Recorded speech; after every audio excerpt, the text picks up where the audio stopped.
Le sel s'incrusta dans la chair nue comme du fer dans l'eau. Il hurla d'une voix rauque à travers le sang, si bien que les doigts du boyard le plus proche tremblèrent sur le manche de son couteau.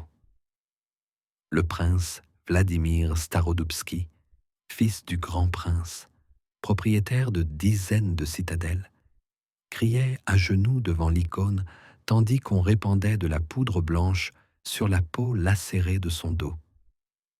On ne le couronnait pas, on le salait comme de la viande avant une campagne militaire. La couronne ne brillait pas, elle pesait lourdement, et personne n'arrêta le rituel, car c'était lui-même qui avait ordonné qu'il commence. Ces dernières semaines furent faibles, nauséabondes et pleines d'appréhension. La maladie commença par une nuit de décembre, après l'interrogatoire du moine de Pskov. À ce moment-là, le prince se tenait encore debout, un balai noir à la main, bénissant lui-même le corps de l'hérétique. Le serviteur qui se tenait derrière remarqua que la main droite du prince tremblait et que ses doigts se tordaient. Le lendemain, sa main était bleue.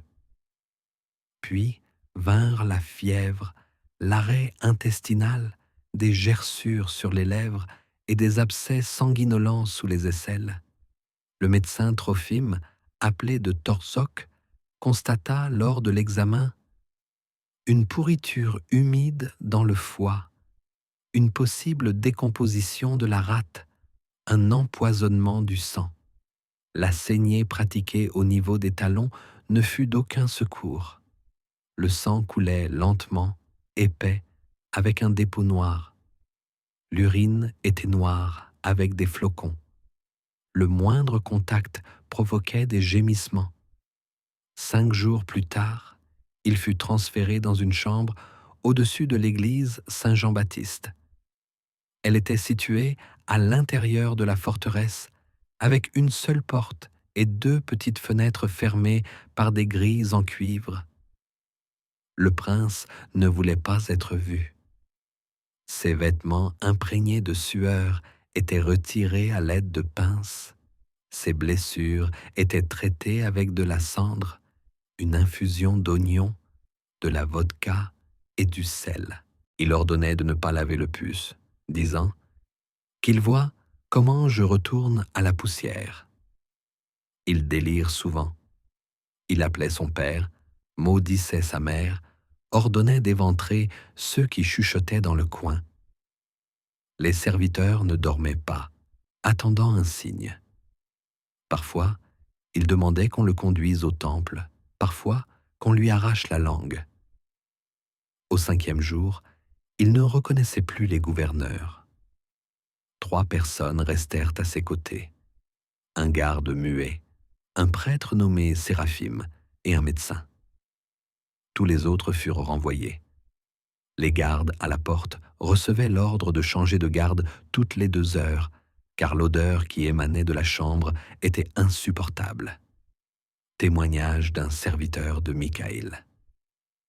Ses yeux coulaient, sa bouche écoulait de la boue, son cou était couvert de taches, son corps bougeait même dans son sommeil, comme si quelqu'un rampait à l'intérieur. Dans les rapports du chroniqueur de Novgorod, le visage du prince était devenu sombre, sa langue était enflée, ses ongles étaient tombés comme l'écorce après un incendie. Pendant ce temps, sous la tour, on répartissait le pouvoir. Le père était mort 3 mois auparavant. Le grand sceau restait scellé. Les boyards les plus âgés exigeaient que le pouvoir soit transféré à Vladimir, mais le prince tardait. Sa maladie rendait la succession impossible. Tout le monde attendait la mort et préparait ses partisans. Le boyard Ostafi créa un groupe de soutien à son jeune frère. Les scribes réécrivirent les lettres. Il y eut même une tentative d'empoisonnement. Un poison mélangé à du miel, trouvé dans la salle à manger, fut reconnu comme étranger et brûlé. Le cuisinier suspect fut écartelé. Mais le prince ne mourait pas, il souffrait. Son corps était enflé, sa peau éclatait sous la pression. Les serviteurs décrivaient des poches jaunes et purulentes sur tout le torse. Le médecin proposa de les ouvrir avec un fer chaud, mais le prince refusa. Il ne demanda qu'une seule chose, du sel, beaucoup. Qu'il tire tout de moi, l'eau, le sang, l'esprit. C'est ainsi que commença la procédure qui devint plus tard l'objet de légende. On le coucha sur des planches, on lui ouvrit la peau le long de la colonne vertébrale et on lui frotta les plaies avec un mélange de sel, de cendre et d'ail pilé. Cela dura environ 3 heures. On entendait les cris même à travers les murs. Le prêtre restait silencieux. Les gardes n'entraient pas. Après cela, le prince ne parla plus. Il gémissait, hochait ou secouait la tête. Du liquide coulait de sa bouche et le médecin nota dans ses notes « La phase finale a commencé. Le cerveau est enflammé, les organes pourrissent, le corps perd sa forme. » Néanmoins, il respirait encore. On le préparait à mourir. Une cérémonie secrète fut célébrée pendant la nuit. Des psaumes de repentance furent récités sur le corps. Mais au matin, il ouvrit les yeux. Il demanda à être couronné par la force. Les boyards décidèrent alors que c'était un signe.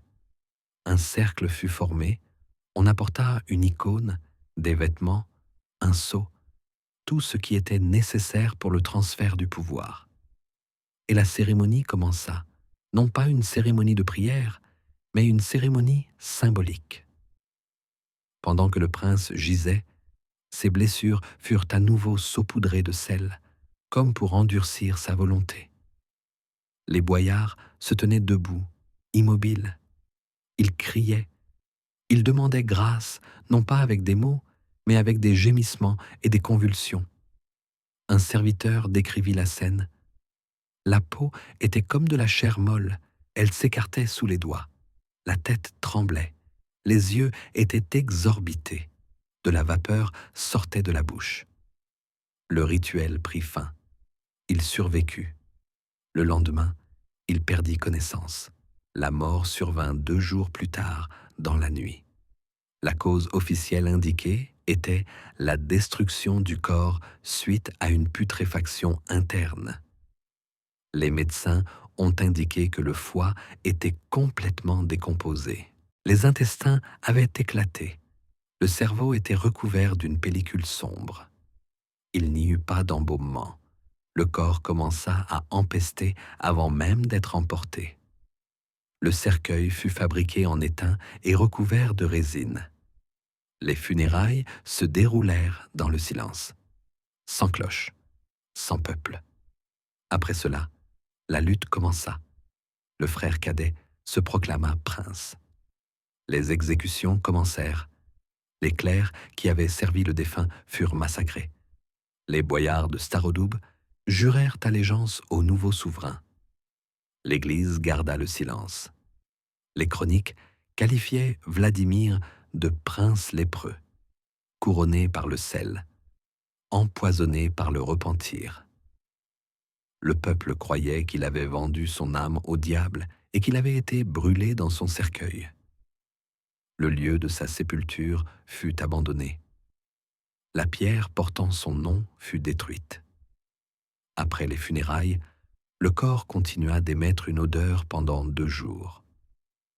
Le cercueil scellé, recouvert de pois et de cire, fut conservé dans une cave jusqu'à l'aube, car aucun des sacristains n'osa célébrer la veillée funèbre. Les registres du monastère rapportaient « Une vapeur s'échappait de la chambre mortuaire qui fit saigner le nez du frère Onufri et désagrégea la peau des doigts du cellulaire. Le cercueil fut transporté par 6 cerfs, dont l'un mourut plus tard de fièvre et l'autre devint fou. Le défunt fut enterré sans chant ni cloche. La tombe fut creusée à 7 coudées de profondeur et recouverte de chaux. Aucune croix ni planche ne fut placée sur le monticule. Le corps s'était décomposé de son vivant, comme l'ont rapporté 3 chroniqueurs. Il était comme un marécage à l'intérieur, brun, putride, remuant, indique le médecin Trophime dans ses notes conservées à l'église Saint-Michel-Archange de Rgève. Parmi ceux qui avaient touché le prince dans ces derniers jours, 5 moururent en l'espace d'1 mois. 4 quittèrent le domaine, 2 firent plus tard vœu de silence dans un monastère. Une aura de malédiction s'abattit rapidement sur son nom. On ne donna plus le prénom Vladimir à aucun enfant. Il était interdit de garder de la cendre salée dans la maison. Entre-temps, le pouvoir n'attendait pas. Le 3e jour après l'enterrement, le frère cadet Dimitri, qui séjournait auparavant à Péréaslavl, entra dans Starodoub avec 200 hommes armés. Personne ne résista. Les boyards, qui avaient vu la mort, prêtèrent serment. Le premier fut Ostafi, qui avait préparé le coup d'État, mais n'avait pas eu le temps de le mener à bien. Le décret le nommant nouveau voïvode fut signé le jour même. Le sceau de Vladimir, carbonisé et noirci, fut symboliquement brisé sur le perron de la chambre princière et jeté dans l'étang. Les serviteurs qui connaissaient les dernières volontés du défunt furent convoqués pour être interrogés. Certains dirent que le prince avait ordonné, avant de mourir, de fermer le temple jusqu'à ce que le sel ait disparu de ses eaux. D'autres affirmèrent qu'il avait laissé une malédiction promettant de revenir dans la poix et la cendre. Un garçon qui apportait de l'eau dans les appartements affirmait que le prince, avant de mourir, avait griffé les mots « Je ne voulais pas » sur le mur avec son ongle. Aucune trace de ces mots n'a été trouvée, mais toute la pierre de ce mur a été retirée et brûlée dans les fours d'une forge. Entre-temps, des rumeurs se répandirent à Novgorod. Des messagers rapportèrent que le prince avait été tué à Starodoub, selon un rituel de torture. L'un des diacres qui s'était enfui à Torjok raconta que le corps n'avait plus l'apparence d'un corps. Les blessures suintaient de sel, comme de la chair en décomposition, et la peau se détachait en lambeaux. L'Église hésita longtemps à se prononcer. Dans une lettre adressée au métropolite, l'higoumène Varsonofi écrivait « Et s'il a été couronné, ce n'est pas par le Saint-Esprit, mais par la pourriture de sa conscience. » L'inquiétude s'empara des princes. Dmitri, fortifié dans son palais, envoya des serviteurs dans les domaines voisins dans le but de consolider sa reconnaissance. L'une des lettres contenait la phrase suivante « La volonté du Seigneur s'est accomplie. L'empoisonné est mort, mais le drapeau a été sauvé. » Mais ce messager fut arrêté à Mojaïsk et interrogé. D'après ses aveux, il s'avéra que le corps de Vladimir n'avait pas été entièrement enterré. Une partie des entrailles, prélevées par les médecins, avait été enterrée séparément, et le cœur avait été brûlé. Cela fut confirmé par le sacristain Savelli, arrêté plus tard à Kolomna. Lors de son interrogatoire, il avoua « Ils avaient peur qu'il se relève, et ils n'ont pas mis de croix dans le cercueil, seulement du sel. » Des incendies se déclarèrent dans le principauté. À la mi-mars, 3 semaines après l'enterrement, les granges de la cour inférieure brûlèrent. Puis, ce fut le tour de la cellule du prêtre qui avait prié pour le mourant. Ensuite, ce fut le moulin construit à l'endroit où le moine avait été exécuté. Le peuple murmurait « C'est lui qui revient ». On renonça au rite de purification. On ne laissait pas entrer les moines. Dmitri ordonna de creuser une nouvelle chapelle au-dessus du lieu de sépulture et d'en couler les fondations avec du plomb. Elle fut construite en 7 jours. On ne fit pas de fenêtre. On cloua la porte. On ne lui donna pas de nom. Le nouveau pouvoir ne parvint pas à s'imposer durablement. 1 an plus tard, une révolte éclata dans les districts. Tver refusa de reconnaître Dmitri. L'Église n'envoya pas sa bénédiction. Les princes occidentaux entamèrent des négociations pour se partager le fief. Le peuple avait peur. Personne ne foulait la terre salée où le prince avait été enterré. Même 10 ans plus tard, les bergers la contournaient. Le plomb s'était fissuré et selon l'un des moines, quelque chose frappait la nuit dans les fissures. Les chroniques officielles de Starodoub cessèrent bientôt de mentionner Vladimir. Sa lignée ne fut pas perpétuée. Son nom ne fut pas transmis. Les documents portant sa signature furent brûlés. Personne n'ouvrit son cercueil. Ce n'est qu'une génération plus tard, lors du recensement des archives princières, qu'on trouva une feuille avec cette inscription manuscrite.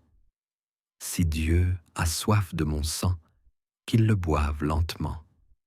Et celui qui couronne de sel ne sauvera pas mon âme. » Cette feuille fut brûlée, mais l'inscription resta dans les chroniques comme parole pourrie. Sa mort fut une leçon pour ceux qui voulaient le pouvoir par la douleur. Et son cri resta entre les murs, sous la pierre, dans la chaux, dans les mots de ceux qui se souvenaient. Il avait été couronné, mais pas de son plein gré. Et la malédiction ne venait pas de Dieu. Elle venait du prince lui-même, pourrissant vivant, dans son propre corps, dans son propre sel, de sa propre main.